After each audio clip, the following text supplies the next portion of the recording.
In this video, I'm going to show you how to change the language on Photoshop. This is very useful because it's not practical to have your Photoshop in another language if you don't speak that language. So the first thing you have to do is to go to Edit, then you have to scroll down till you find Preferences, and then here you have to find the next thing, Interface. Once you are on interface, it can take a little bit, you can change the UI language.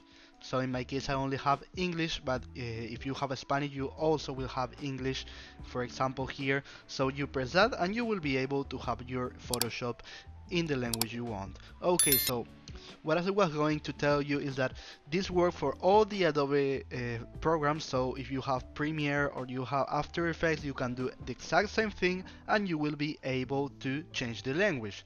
So if this video was useful for you, please comment, share, like, subscribe, press the bell in the subscription button, and see you in another Easy Way video. Goodbye and Easy Way. Easy way, the best tutorial